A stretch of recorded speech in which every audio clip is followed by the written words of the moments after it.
This podcast is brought to you by RX Smart Gear. Whether you're just starting out in your fitness journey or an avid workout enthusiast, a jump rope is one of the most essential pieces of equipment you should have in your workout arsenal, and I cannot recommend RX Smart Gear jump ropes highly enough. I've been using the RX Smart Gear jump rope for close to 10 years now. The quality, variety, customization are beyond compare. I actually did a workout yesterday with my first RX Smart Gear rope that I got almost 10 years ago, and it's still an amazing addition, still worked out great for the workout that I did. I love these ropes.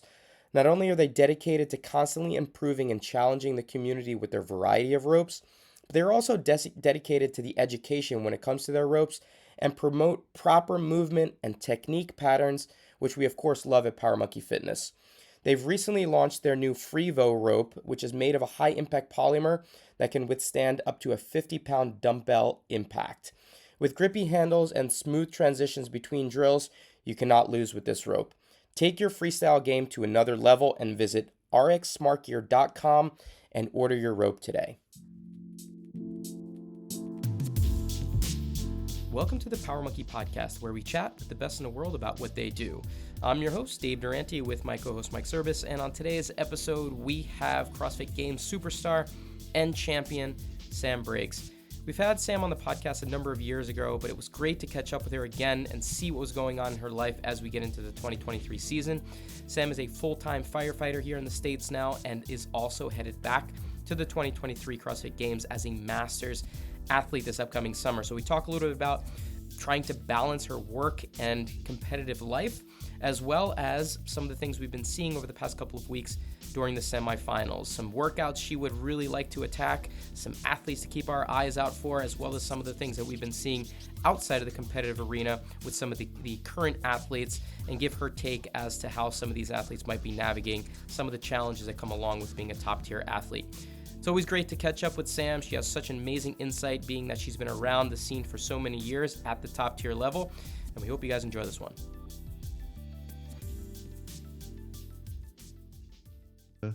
Breakfast on Wednesday if he would like.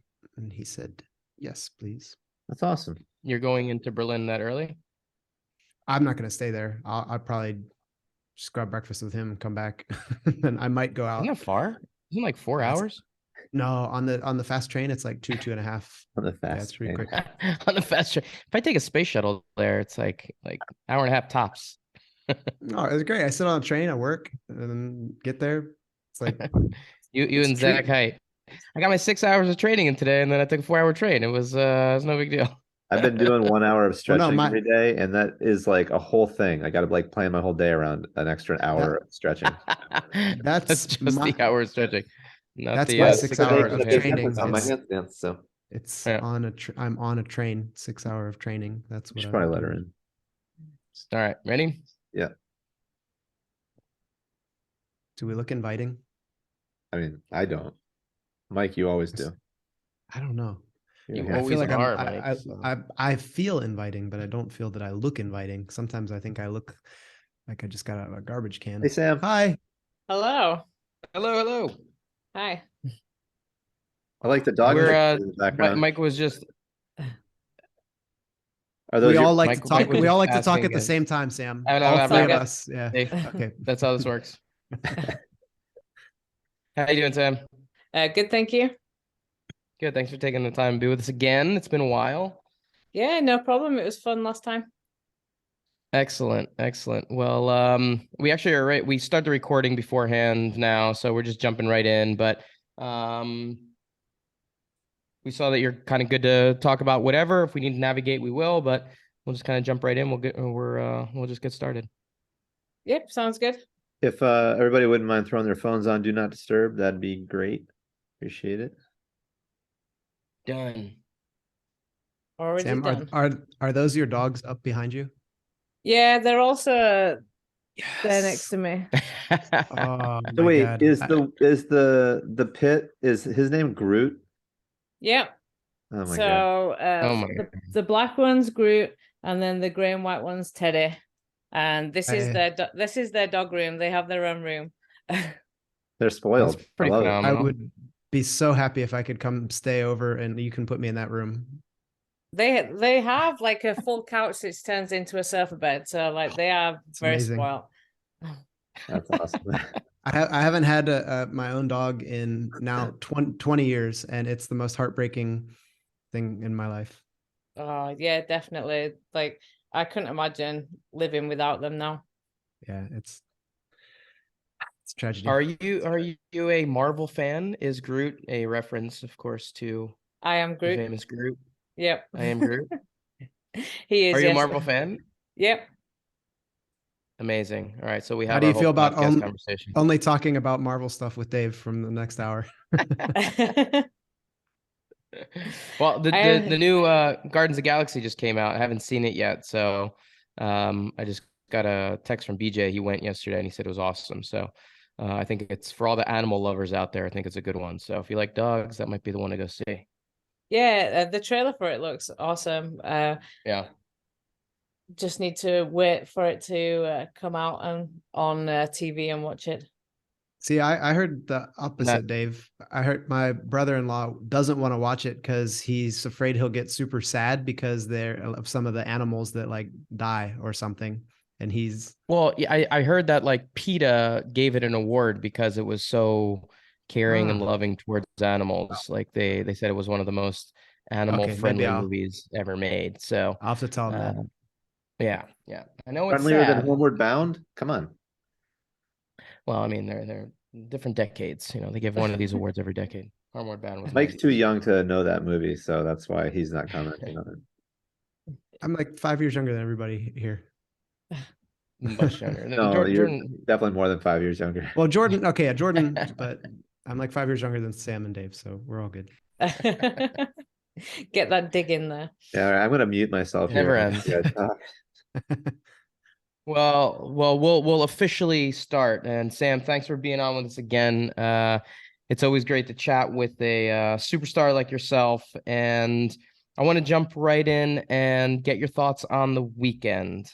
Weekend meaning finishing of semifinals and you not having competed, having been watching from afar, and just overall impressions on how the weekend turned out, what you thought about the leaderboard, and how it panned out, specifically starting with the women's side of things.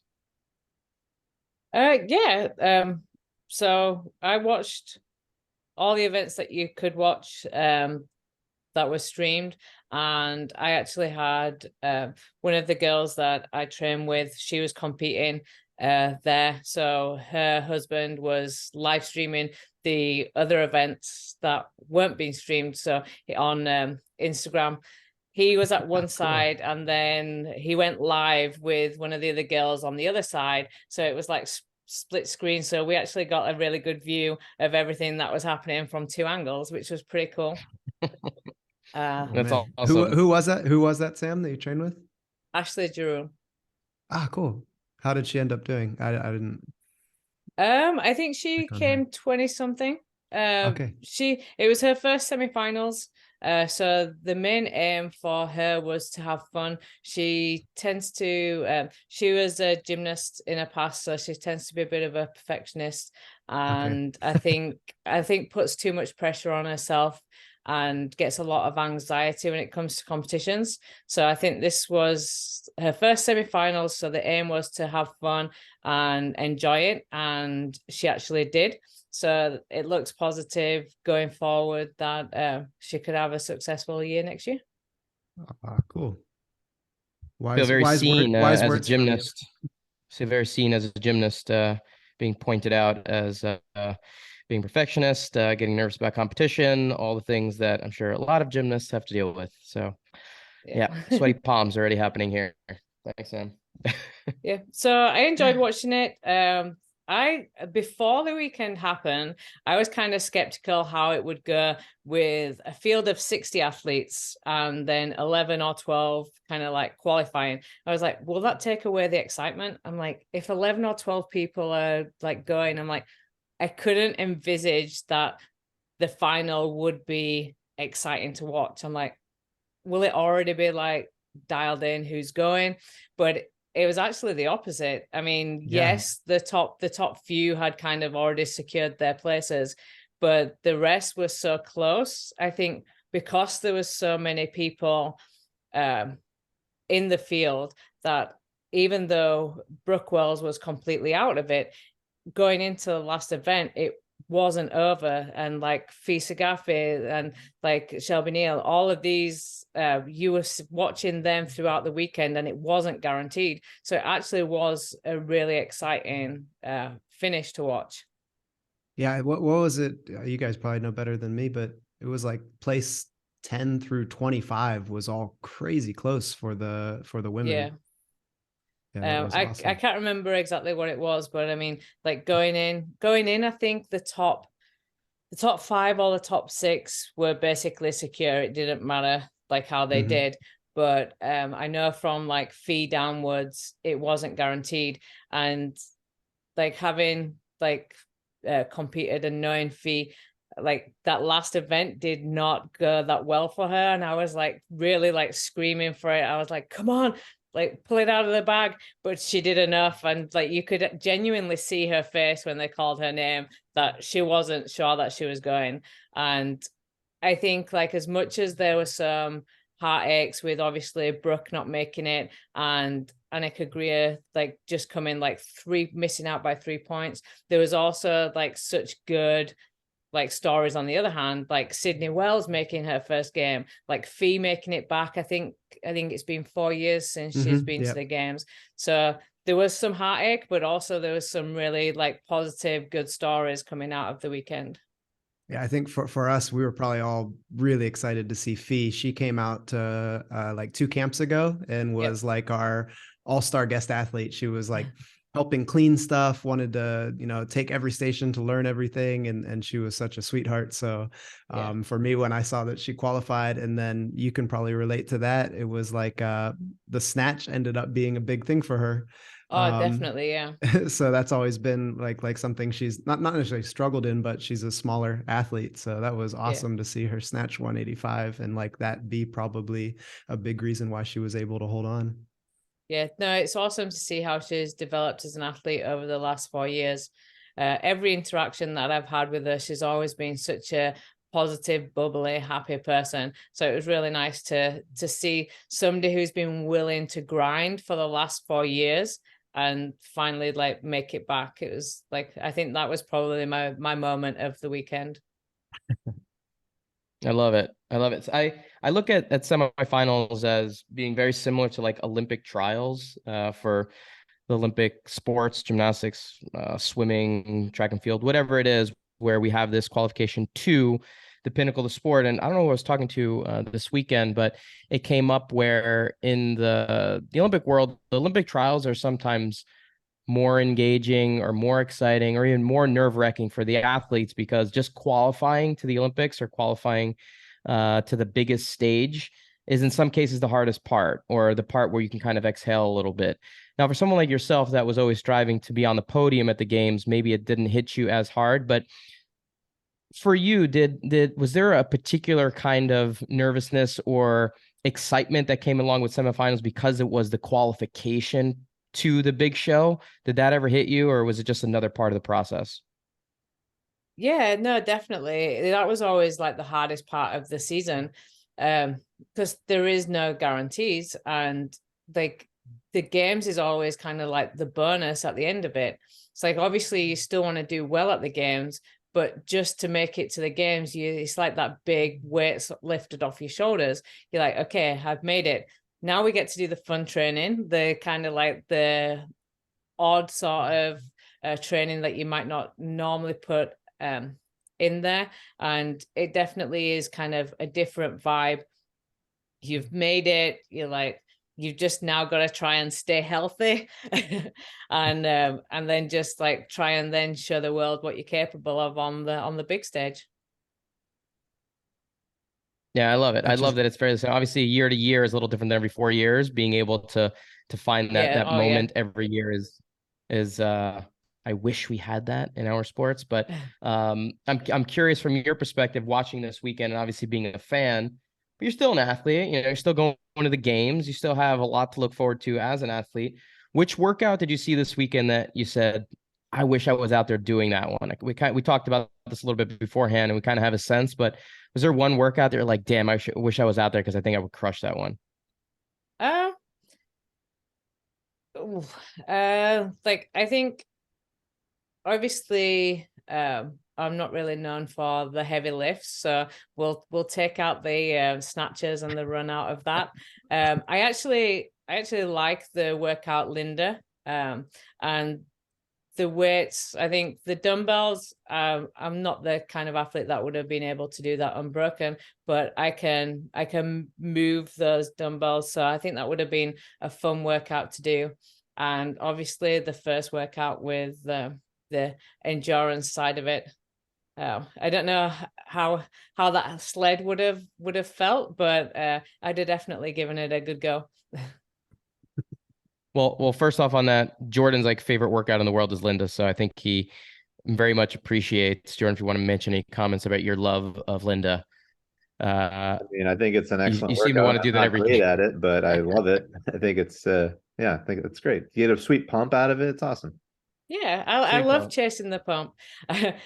While I was over in Ireland training with Emma McQuaid, she's obviously preparing for the European semi-final, and so I got to do Linda with her and Mickey Smith. So that was a fun little training session. Not my jam. I'm getting like shivers from Dave and Jordan both thinking of Linda if Jordan gets to choose the workout, or Cindy if Dave gets to choose. Mike, what would you have done? I mean, this is like definitely all of these are not really up your alley, but you had 8 snatches in the 800-meter run, which might be like you might just do 8 snatches and just like fall over and just no, come on. I mean, are we allowed to imagine ourselves as our like peak athletic prime? Because then sure. Yeah, that probably definitely that one. Like I think I could. I mean, 800 is horrible either way, but I like to run on the air runner better than flat surface. So that's always actually been fun to run on that. So yeah, I would have been okay with it. Sam, we were all, or I was at least thinking that you might like the ring complex and the burpees, the ruck event. That seems like a grinder event that is kind of right up your alley with your engine. Did you actually test that workout? I didn't test that one out with them. I've done the ruck muscle ups before. We had it in Wadapalooza one year, but I've not worn a ruck doing a complex. And we had the ruck at 20 pounds, not 10 pounds. So I was kind of like, I'm hoping that my coach like programs it before the games, because like I can see some of the aspects that they use for individuals in semifinals coming up for the masters at the games. So definitely. I'd definitely like to play with that. Unfortunately, it just wasn't in my training while I was over there. I was like, I got to watch Emma and Mickey doing it. I have more muscle up questions for you, believe it or not. So yes. So one, you put out a workout not that long ago that I gave a go at, the 40 muscle ups, and every time you break 25 wall balls. And I ended up similar. I broke it up differently than you did, but ended up with the same 75 wall balls. I'm curious if looking back, you were happy with the way that you broke it up, or if you were to attack it differently if you retried it. I definitely like to play with some different stuff, maybe going with a bigger set and just seeing if I could hold on to it. I played it safe in that respect with kind of the way I broke it. And I don't know, it's always fun to play with different ways and taking some risks. The way that was programmed was I wasn't meant to fail a rep. I was like to try and push, but also be as strategic as possible. Yeah, I think that one's kind of like built for that. You did 12, 10, 8, 12, 10, 10, 8. And if you were to do a bigger first set, what do you think you'd be able to sustain? Like, it doesn't have to be your one rep or your max, but what do you think you'd be able to attack and still feel comfortable with? Yeah, I was kind of thinking maybe try for like a 15. I think if I went any more than 15, my next set would take a big hit. Mm-hmm. I want to redo it again. I did 15 in my first set, and then the last I had to do 8 and 7. So Yeah. I was like, yeah, big first set, but it got me bad at the end. So, Mike, a workout that you're willing to do? Yeah, no, I was just gonna say I would do that. Well, I don't want to say what I would do anyways, because you always do better. But I would want to see you do that one strict, just for the sheer wall balls that you would have to do. I think that would be an amazing, because I know, like, you and I have done some like fun, like strict ring muscle up EMOMs, or alternating EMOMs in between. And those are fun for me, because like at least something I can feel like I enjoy a little bit more. My heart rate stays a lot lower if I can do strict versus anything dynamic. Oh my God. I did a workout. I did a workout with 200 wall balls in it last week, and I couldn't walk for 6 days straight until the following next week. So I'm going to stay away from anything over the Karen level of wall balls. Yeah. Staying in the gymnastics world, if that's okay with you. I love all the gymnastics posts you've been putting up lately. For those who follow you on Instagram, you have a huge following, so I'm sure a lot of our listeners follow.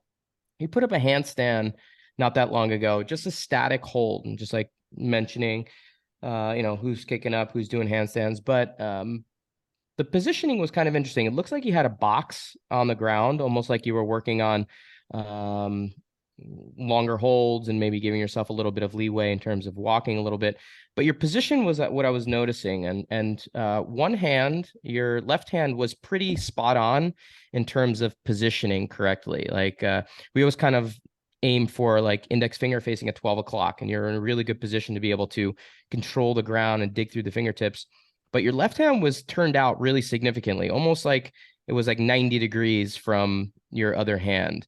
And I was curious if that was like they caught you in a pirouetting action, you were turning, or if you hold your handstand that particular way for a reason. What was that?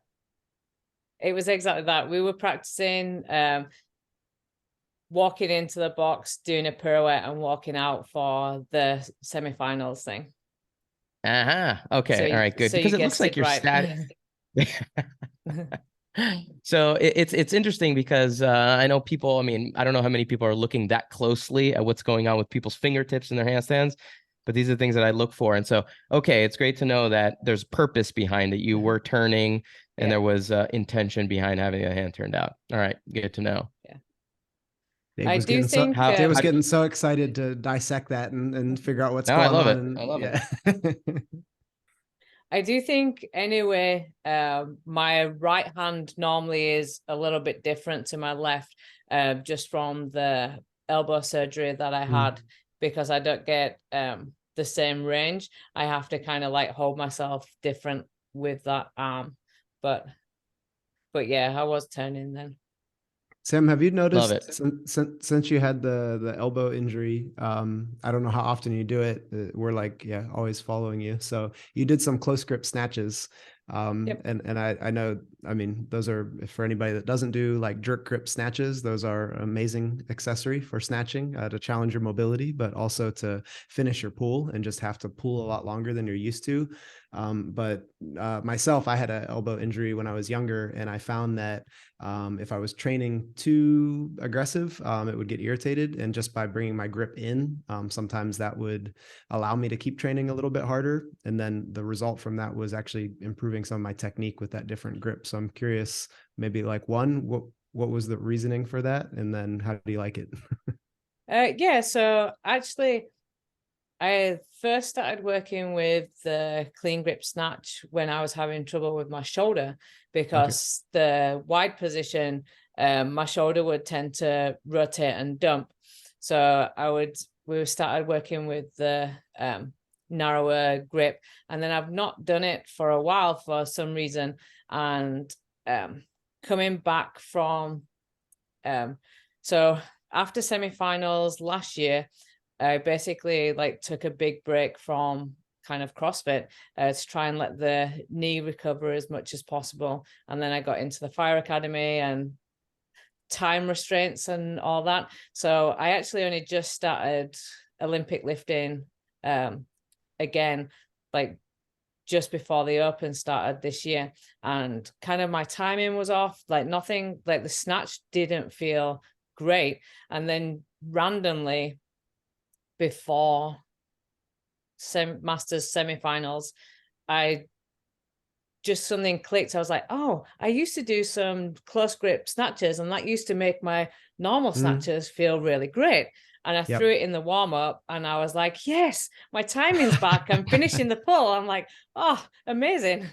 Yep. Yeah, that's like one of those magic variations that just makes things click. So somebody that cuts their pull, it helps them extend better. Somebody that relies a little bit too much on hip contact. When you have that low grip, you can't make hip contact. It's more like thigh. So it just kind of gets you to be more in control. I was excited when I saw you doing that. Yeah, but I love it. I also love squat jerking.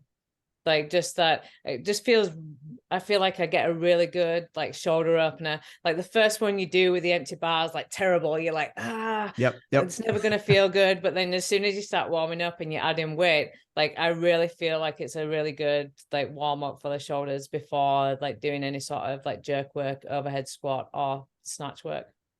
Yeah, I get a lot of weird looks when I'm teaching the jerk and weightlifting, and I tell everybody we have not fully evolved in the weightlifting community yet, because a lot of us are still split jerking, and that's not all the way there, because squat jerk is the way to go if you want to have the full human potential. All right, sorry, Dave, I didn't mean to take that over with weightlifting, because this is a gymnastics podcast. Sorry. No, I want to ask you about the squat jerk a little bit more. Because I think we're seeing more people do that in competitive situations too. Is that right, Mike? Is it becoming more common in weightlifting circles, or is it more common because more people are lifting and starting lifting younger across the board? So like mobility is not as big of an issue, or people are spending more time. I'm trying to think of how that would compare to a gymnastics movement, but like traditionally weightlifters were training 3 to 4 days a week, like in the 50s and 60s. And then it was adding more days, then adding more hours. And then as lifters start to train 4, 5, 6 hours per day, they kind of get bored too, start to try new movements. But yeah, you're seeing more of it, and it's oftentimes like the body types that allow for it. And then from there, the athletes that have the most hours of training per week are usually the ones doing it, because you need a lot more precision to hit a squat jerk than you do a split jerk. So somebody that's on the like lower end, like elite level of hours per week are probably not going to squat jerk. Interesting. I actually little bit of a subjective response, but I could dial in some numbers there for people if they wanted. But it's the most, I mean, it's the fullest expression of the lift, because for our more gymnastics heavy listeners, you're definitely familiar with like a squat snatch and a squat clean, but when you see somebody max out a jerk, it's almost always a split jerk, and that's what maxes were for the snatch and the clean in the 50s, 60s, even into the 70s. Like the world records were split snatches and split cleans. And then eventually the weightlifters came out of the caveman times and realized that they could go into a full squat and do better. And there were a few other things that went into that, but yeah, we're just still waiting for the jerk to finally get that. But it worked for me. I had, similar to you, Sam, I had some shoulder problems a little bit later in my career, and my split jerk would irritate it.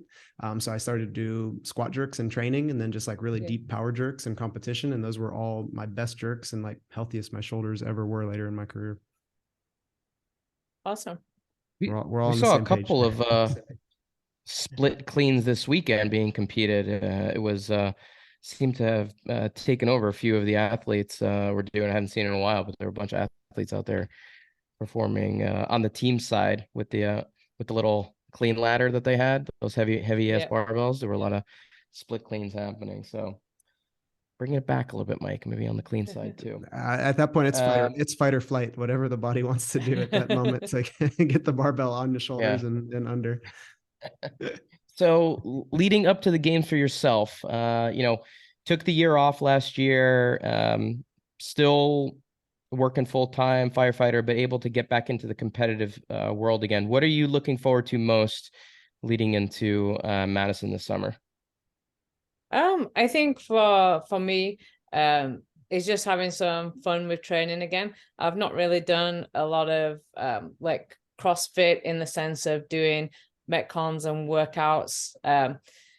Pretty much my training has been very much like rehab, prehab, a lot of accessory work. So just before semifinals, I asked my coach, I'm like, I need to start doing some CrossFit. I was like, the way I felt in quarterfinals, like having done 0 intensity, was horrendous. It took me, I think, a week, like you said, after the wall balls, it took me about a week to feel normal again. I like went into work and I could hardly walk.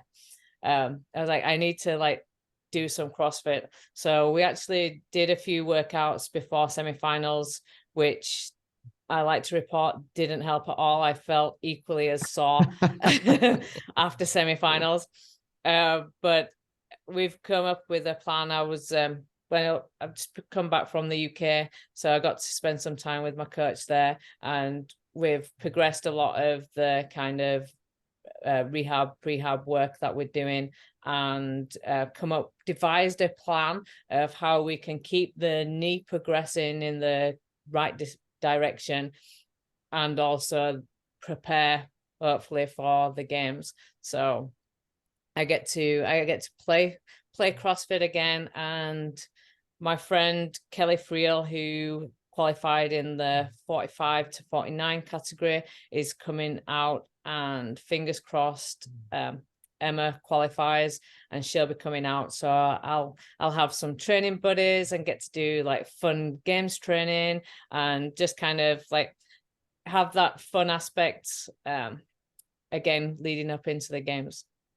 Oh, that sounds fun. What I'm curious, especially with like quarterfinals and semifinals, did you change or request anything work-wise, or you just kind of roll with your normal schedule and fit things in?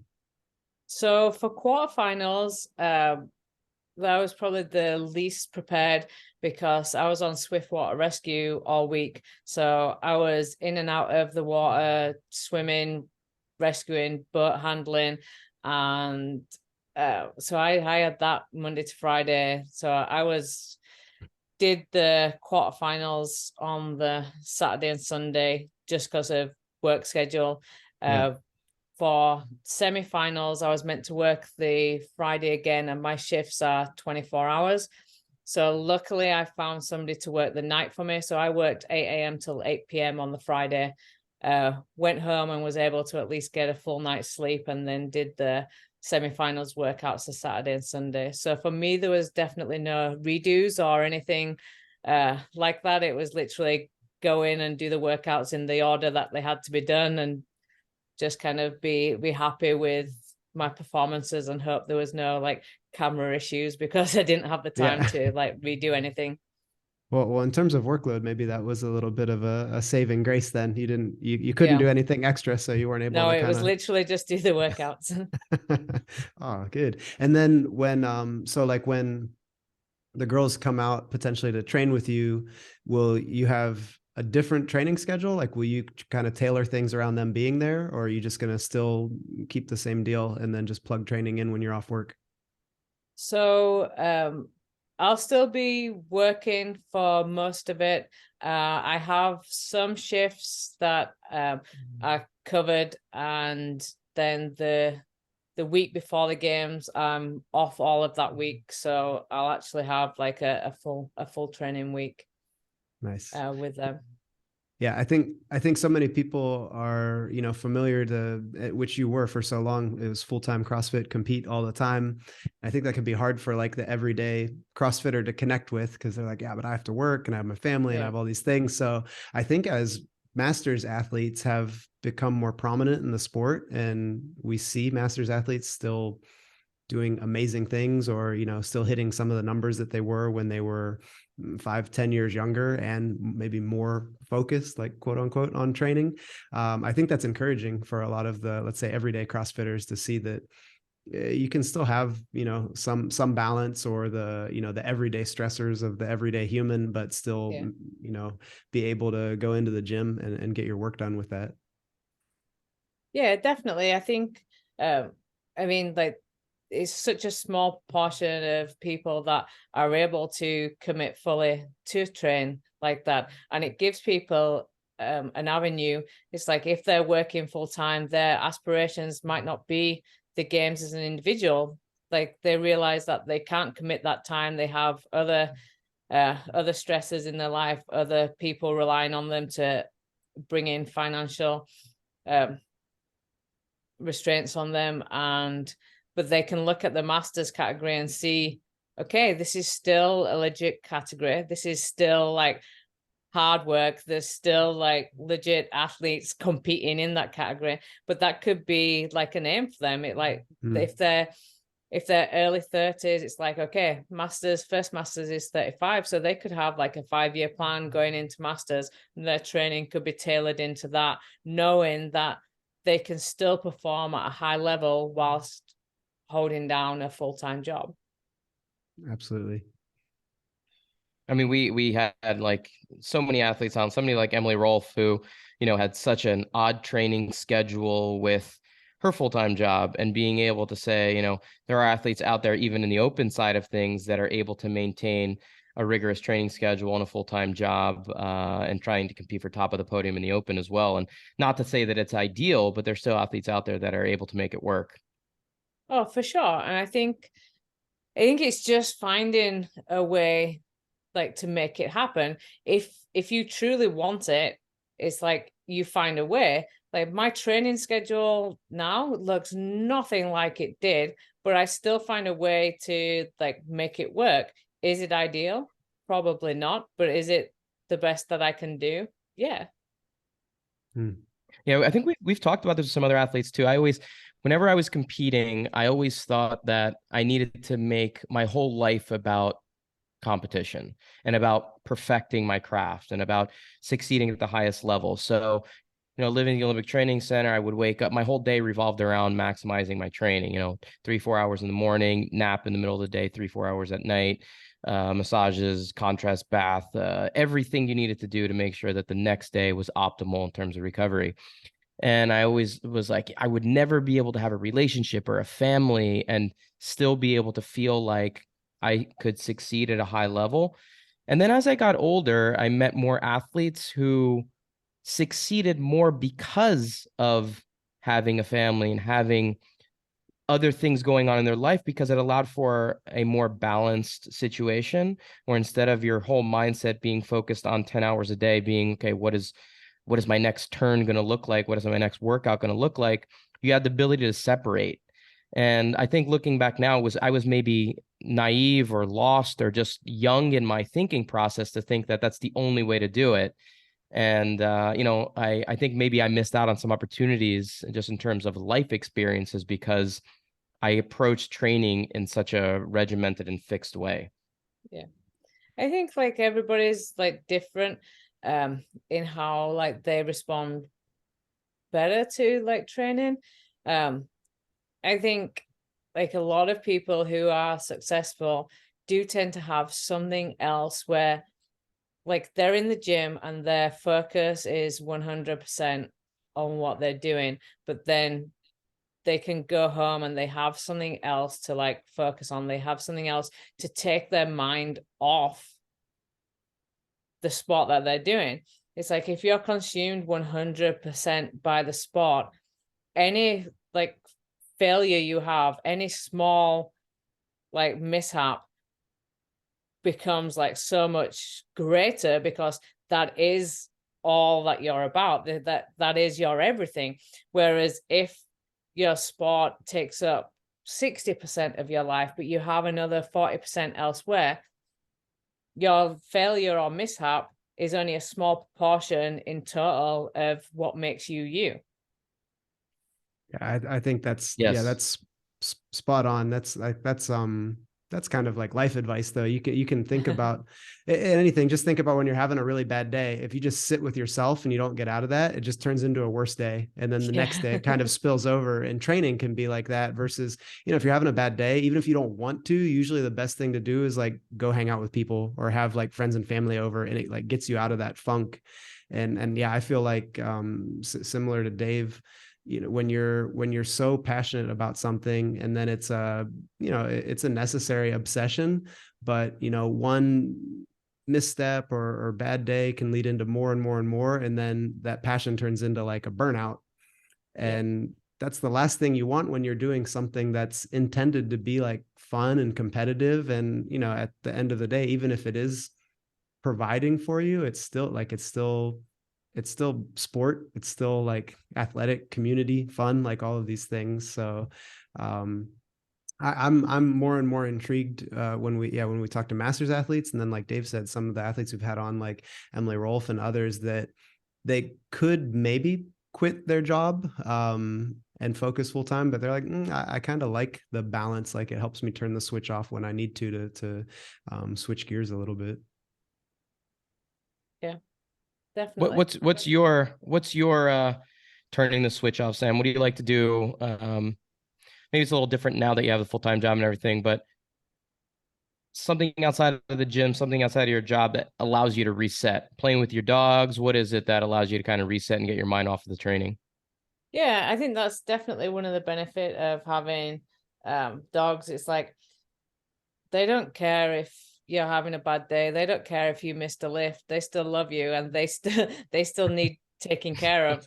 So like one of the things I love to do is just get out in nature. So I'll take them on a hike, I'll take them on a walk, and just kind of like seeing their pure joy, like being out there. It's like going for a walk in the woods and all the smells. It's like it's the best day of their life, and you're like providing them with this best day. So how can your day not be good when they're so happy with what you're doing right now? I love that. I love it. We were talking about that prior to you coming on. That Jordan lives in a beautiful part of New Hampshire up in New England, and gets to go out on the road. And what did you say, Jordan? Like once a week, you just like to get lost out in the woods and wherever you are, and try to figure your way out, and just find a new place, a new escape, and just kind of enjoy being out in nature by yourself.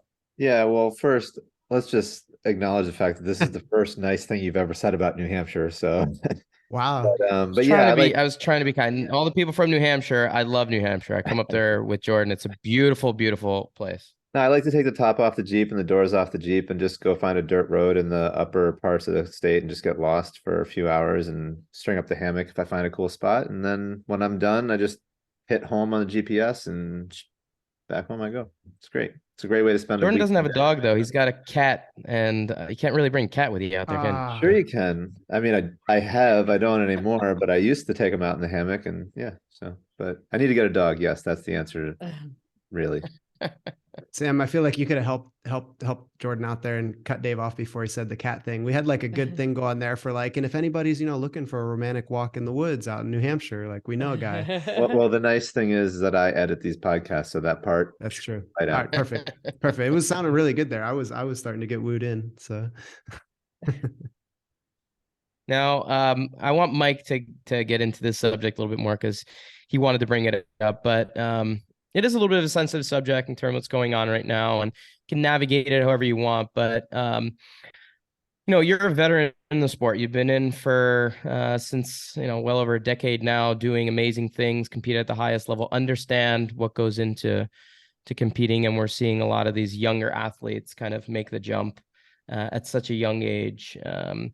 Teenagers who are thrown into the spotlight in the same way that we see it in the artistic gymnastics world, 15, 16, 17-year-olds competing at the highest level at the Olympic Games and being expected to perform on command. And you're the best in the world. Now go win us gold medals and go show the world that, you're representing your country. And in the same way, we have some of the superstars in the CrossFit setting being expected to do amazing things because of what they're doing in the gym, or the expectations being so high. First, I'm curious, as a veteran athlete, do you look at the young teenage superstars, phenoms coming out, and try to say, okay, there are some things that I think I can impart on that path? Some bits of wisdom, some things that I've seen along the way that might be helpful. And have you ever reached out to them kind of as a veteran to be able to assist? I think sorry, my dog's just kicking me. I think it's having known Haley and Mal, I think you're alluding to there. A lot of athletes, and myself included, we try to be as welcoming into the sport and make them feel at home, knowing what it's like, especially the first year competing, making sure that there's somebody that actually says like hi to them, and they don't feel like they're alone there. But I think like or what I like can see around this, I kind of attribute the like stresses on them to kind of like maybe two things. One of them is what we already spoke about, and that's kind of like that balance. It's like with them being so young and they're in it like from being in the teenage years, their whole life is kind of like consumed by CrossFit. Whereas in the olden days, when we were coming through as athletes, most of us had already like lived our lives. Like we'd already been like teenagers, we'd already experienced other things, and then we'd found CrossFit. And so kind of like CrossFit was always like a bonus to like what we'd already experienced in life, whereas they're coming through and as teenagers they're dreaming of being CrossFit athletes, and then all of a sudden they're thrown into the limelight at like 17, and now this is all they are. That's so if they're having a bad day or having that bad week, like we said, like that it just seems so much bigger and like out of proportion, because that is their world, that is their everything. And then I think the other side of it is the social media side. Like as good as it is for getting our brand out and getting sponsorship so that people are able to do this as a full-time career, it's also an evil. You're always comparing yourself to other people. And there's always people out there that are like happy to bring you down, like comment negative things on there. And I can only imagine like as a 17-year-old how that like feels. I was 27 when I first started CrossFit, and I remember I was so proud that I'd competed at the CrossFit Games. And it was 2011. I'd finished 4th, and I'd like posted a picture of me in the final event, and I'm pulling the rope ready for the sled pull. I even remember the exact photo. And somebody commented and was like, "Has anybody checked her for a dick?" And I was like, I was heartbroken. I was like, why is this person saying that? Like, what have I done? Like, what's making them like say this? And luckily, like I was obviously a lot older than they are, and I think like after the initial shock, I was probably able to deal with it a little better than as a 17-year-old getting comments like that. I can only imagine like how much that would kind of like weigh on them. Yeah, and then those types of things are, to me, especially the social media aspect, sometimes I think we forget about that because it's just a part of us now, but it's like secondhand smoke. It's like you don't even realize how much of that stuff you're absorbing from out there. So yeah, athletes that do seem even so mature and so accomplished, like we know Haley really well, and just from the way that Mal presents herself, they seem so mature and so tough, and like they can take on anything. And I mean, seemingly right now they're making amazing decisions for themselves, like, kind of retaking control if something has gone out of control, which is really cool to see. And I'm like, personally, I'm encouraged in the sense of, I think, CrossFit, with the growth and development and with all the teens that are involved, and then tying that in with social media, like we have a lot to learn within the CrossFit community of how to kind of work through this. Like gymnastics has had, enough of its growing pains throughout the years on different layers. Weightlifting has had tons of them. And it was very common for weightlifters too, Dave, to go to world championships, be like medalists at junior worlds or hopefuls at junior worlds. And then everybody was, this is the next, senior world champion for the US, or this is the next, medal hopeful. And then they don't even compete as a senior level because they just push so hard that they just get tired of it. And that's the one thing CrossFit is supposed to, we have to remind ourselves, like, keep us varied, like do other sports, do other things. If you're finding yourself in the gym 2 times per day, 6 or 7 days per week, you're not even adhering to like the aura that is CrossFit, which is like go out and do some different stuff. So I'm kind of hoping like the mixture of athletes like you, Sam, and then some coaches and former athletes like us, and then the younger athletes now that are developing are going to be able to work through some of this and see like what's the happy medium for each individual, because everybody's going to be different too. But starting to just learn more about what it's like to put these young athletes right in the limelight, and they develop expectations from what they see others expecting. Yeah. I think as well, it's like when I started competing, obviously social media wasn't a huge thing. I was competing to kind of like make myself proud and my family and friends. It's like now these athletes have over 1 million followers. So I can only imagine the pressure that they feel to perform. It's like they're not performing kind of for that intrinsic feeling of self-accomplishment anymore. It's like they've got 1 million people expecting them to do something. Yeah, and I think sometimes they don't get to be kids anymore.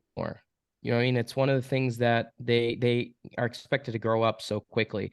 We've seen it so much on the gymnastics side. And, I was fortunate in the sense that I peaked much later, in my mid to late 20s. So I kind of had more of a childhood than many gymnasts do, especially on the female side, who peak so young. But that kind of they get robbed of that, right? Especially if somebody like Mal and Haley, who move away from home and they go to an environment that's all about training.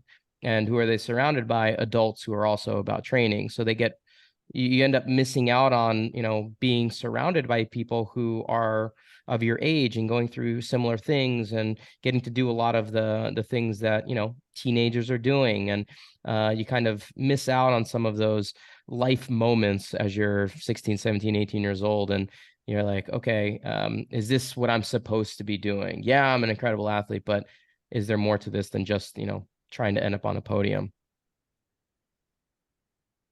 Yeah, to me, definitely.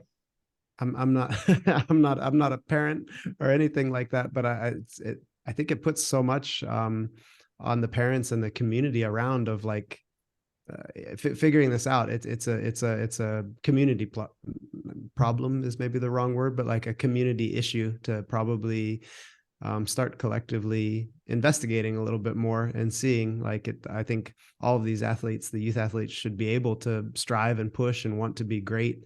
But at the same time, like, what are we feeding into them in terms of expectations? It's kind of a growth period within CrossFit too, right? Like CrossFit is experiencing this for the first time because athletes like Sam were mid-20s, late 20s when they started to really peak. They had done other sports. They had gone through a lot of the growth before they actually started doing. So this is the first real generation that they're having to deal with this issue. So it would be nice for them to kind of take cues from other sports that have to go through this, like having an athlete council, like having some things in place to make sure these athletes have outlets to be able to, speak to people if they're having issues and things like that. The athlete council side, I know it's something that is developing. People like Brett Fikowski are doing a great job of trying to create avenues for the athletes to have voices and to have their voice heard at the highest level. Do you think that that's an important piece that was missing while you were going, more of an athlete voice to be able to contribute to the conversation around what happens at the higher level in terms of the organization of CrossFit? I definitely think it'll help like shape things in the future. Especially with a growing sport like CrossFit, a lot of kind of decisions that have been made in the past and kind of the way that they handle things have not always been in the best interest of the athletes. So hopefully in the future they can help develop the sport and the sport in favor of like the athletes. Like at the end of the day, people are coming to the games to watch the athletes. They are the show. So it would be nice to kind of like think that CrossFit has the athletes' best interests in heart. Sam, do you have like from all your relationships in the sport, could you imagine any of even maybe yourself, but like one of your peers or competitors maybe stepping into a role like that? That's like, right now we have some of the super OG CrossFitters that have voices but aren't necessarily, let's say, in like the hierarchy of like decision making. It'd be cool, like you've seen in other sports sometimes, where as athletes transition out of the athlete role, maybe they don't go into coaching, but they go into more of like almost an admin position. Yeah, I think that would be like a cool move, and it gives a different perspective. If all you've ever done is the other side of the games, like the organization, the running, the planning, you don't actually know what it feels like to be an athlete like there and what the athlete experience is. And I kind of think that's one of the awesome things that the Rogue Invitational does. Like Katie Henniger's like been there, she's been an athlete, and now like she's on the other side. And one of the things that I think makes the Rogue Invitational different to any other competition is the athlete experience. The whole competition is built around the athlete experience, right from like check-in to the competition, how the competition flows, how the athletes are looked after and taken care of, and then I think that shows on the competition floor. And most people that I speak to, they say that they enjoy coming and watching the Invitational like so much that they like, for them as a spectator, they enjoy it more than a lot of other competitions. That's cool to hear, because yeah, I feel like the community is so special. So there's always an opportunity to, pull some other people in, maybe to help with different decisions and different leadership roles or whatever. And obviously, none of us are in the position to develop these things, but it seems like, we probably have a good population of athletes that are interested in other athletes and wanting to see the sport not just survive but thrive and grow and have healthy, holistic humans participating as well. But definitely, like the sport like still hasn't finished growing. There's still so much potential there, and hopefully it can keep improving, and we'll eventually get there. All right. Well, if I get the opportunity to nominate somebody to at least start nominating people, then I'll nominate you, Sam. Okay, well, we'll keep nominating and nominating. Yeah, eventually somebody will take it. So we've only seen the results from this podcast is being recorded after the first week of semis, so we don't know what's happening the rest of the way through. But I want to ask some predictions from you as to what athletes you have an eye out for come games time. Who do you think is going to make a run at it now that we don't have, some of the top line superstars that we normally see, Haley, Mal, Tia, all being out? Who do you think is going to make a run that the field is a little bit more wide open? Well, I definitely think you can't discount the younger few that are still left in. I mean, like Emma Carey looked like the year that she took off with her back definitely like helped. She seemed fierce on the competition floor this weekend. Paige Powers, obviously, she's coming off a phenomenal year. She podiumed at Wodapalooza, did well this weekend, and I think it'll all come down to like programming in the end. It's kind of like with Tia in the mix, it's kind of like it didn't matter what the programming was. You knew that she would highly likely come out on top. But then there's other athletes where slight differences in programming will suit them better. And so like Laura Horvath, obviously you can't discount her, but she still has struggled with that strict pressing in the handstand position. So if there's anything where there's a high volume of deficit handstand push-ups, something like that, that could definitely hinder her chances of winning. But I still see her making it onto the podium. Now we got to keep an eye out. A lot of former campers in that list. And we got to give a shout out to just brute strength in general, and Matt Torres, all the great things he's doing down in Florida. Finishing with the top 2 athletes, and then Fee finishing in 8th as well. 3 of the top 10 coming at Brute this weekend on the female side. They're kicking ass down there. It's good to see. Matt does such a great job with those athletes. Before we get out of the prediction realm, I'm curious, Sam, are you communicating with any of your competitors in your category for the games? Have you talked to Cheryl a little bit, or anybody else that's up there? I spoke to Jen Ryan. She was laughing at me because I made a post that I've got 10 weeks to try and put on 10 pounds, and she was laughing. She's like kind of in the same boat as a leaner, smaller athlete. And obviously I speak with Kelly, who's in the category above, and I've been speaking with China Cho quite a bit, who's in the category below. Got it. It's fun. It's fun. At least, yeah, a lot of like China, we know pretty well, and just starting to see a lot of people that now we've kind of grown the last 10 to 12 years with too, still coming in all of their masters categories now. And like, it gives even more, excitement for me. I'm like leaderboard like all the time to see like how many people now are just feel like family for us. So it's so cool to see you back this year, and to look forward to all these other athletes that are just staples in the sport. It's so cool. I think as any well with movement. Sorry, go ahead, Sam. I was going to say, I think it's exciting as well that I kind of like it that the masters are going to compete Tuesday while Thursday, then the individuals go Thursday while Sunday. It's like you get a full week of like watching fitness. It's like you get to go and see the OGs competing, and then like the younger lot. I'm like, it makes for a really cool like full week of stuff to watch and get involved with. Oh, totally. It makes the whole week a little bit like it's like a celebration at that point, because you're there's nothing that you can't be excited to see from day to day with all the individuals and even the teams that are still rolling in that have some familiar faces on them too. A quick question about the programming side. Since Boz has been in charge, most of the kind of unknowable is more about new skill development or new skill being announced, more just than just the way the workouts are actually structured.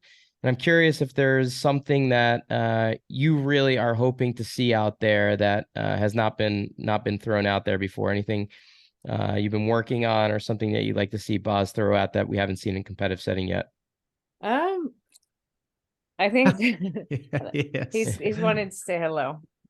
Can you say hi? Is that Groot? That's Groot.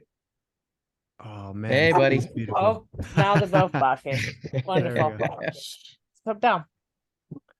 They've come to mow the lawn, so the dogs are like, "Who is this? Stop it!" Right, yeah. Back to the question. So nothing I've been working on at the moment, but I definitely will be throwing in some more than your usual like gymnastic elements in there. It kind of reminds me of how we used to train anyway, like gymnastics back in like 2013, 2014. I was working with Sean Lind at the time, and kind of your gymnastics sessions used to be kind of play and learn new skills. And so we would try and do the press to handstand. We would do forward rolls on the rings. We would do the L-sit to handstand push-up on the rings. And we would do, I tried many times and managed one in my life of a backwards roll on the rings. But like that used to be kind of how gymnastics went. You would do kind of a gymnastics strength portion, and then the rest of the session tended to be learning new tricks, learning new things, or making things a little bit harder, like handstand walking on a speed ladder, your hand going in one step and then the other, and just like little things where you took the element that you knew was coming up, but then added a twist to it. And I feel like maybe 2015 onwards, CrossFit went away from that, and it was just kind of like you would progress the handstand push-ups by adding deficit. You would progress the muscle ups by going strict, but it went away from adding weight. Or like I remember doing muscle ups attached to bands before. We also used to train wall facing handstand push-ups, so it kind of, I feel it went away from that, and I feel like Adrian's like flipping it back, and we're actually like starting to go back down that route. Agreed. I love it. And it's funny you bring out the back roll, and it just reminded me 10 years ago, this is our 10th year anniversary. Every listeners here, we talk about a lot, is our 10-year anniversary for our Power Monkey Camp. And I was thinking back at Power Monkey Camp 2, we had a lot of the guest athletes there all wanting to learn back rolls. And I remember Scott Panchik and Wes Pyatt and a bunch of other guys that were headed to the games getting in the ring thing and working on back rolls with those guys 10 years ago, because they anticipated it being something that they would have to do at the games 10 years ago. So you never know. Boz has a couple things up his sleeve on the gymnastics side, and wouldn't be surprised if you saw something like that again. Yeah. Definitely the forward rolls are a lot easier, and I think you have a lot more confidence in doing it. The backward roll is scary, and I remember I was trying for months, and I got one, and then I tried again and kind of like fell out of the rings. And I was like, right, okay, I'm happy, I got one. Never tried again. Never again. Never again. I love it. Well, Sam, we've taken up a lot of your time here today, and I appreciate all the insight and letting us know a little bit what's going on in your life right now, and introducing us to your two beautiful dogs. And we're going to be cheering our asses off for you come games time. You know, you got Power Monkey in your corner come Madison this summer, and we wish you nothing but the best. Thank you very much, and hopefully see you guys out there. Oh, we'll be there. Absolutely. We already got your our quick fire questions, but I do have just a question about any books or TV shows you've come across recently. We haven't had you on the podcast for a while. Anything new to add to the list that we can pass along to listeners? I'm trying to think what. I've not really watched much TV or read anything. I'm enrolled in online school at the moment. I'm doing human anatomy and physiology, so that's kind of my reading at the moment. It's all I need to get my level 1 and level 2 before going to paramedic school. So I've just passed my level 1 and just started on my level 2. So that's kind of amazing. A student. That's again. kind of my only thing that I'm like reading at the moment. Fair so enough. If anybody's interested, enough. anatomy and physiology. Beautiful. Well, believe it or not, all of those things are incredibly important for movement quality as well. Being able to understand exactly how the body works can be helpful for understanding how the body should be moving through specific movements. So there we go. Helpful information for sure. Well, how can people find you? Where are you going to be at? Social accounts? Where can people follow along with what you got going on? Yeah, the best place is Instagram, and it's biceps like Briggs. Fantastic. Well, Sam, thank you again. I know we've invited you in the past, and we've been close to getting you out, but if you have any interest COVID in ruined coming to Power Monkey Camp end of September, I know. But end of September, our 10-year anniversary, if you can make it out, we'd love to have you out. in Crossville, Tennessee, and hanging out with us. We are basically sold out. I think we got 3 or 4 spots left, so it's going to be a packed house. We're going to bring in a lot of special guests and things like that. So we'd love to have you out if you can make it. Awesome. It sounds like a good time. I'll probably keep bugging you like once every 1 or 2 months, Sam. Just the random message of like, do you have this week free? Would you like to come? That's the only thing. It's like you picked the week of your 10-year anniversary on the week that my mum is coming over from the UK. I'm like, of all Bring her over. of all the weeks Yeah. in the year. Yeah. Does she want to come to camp?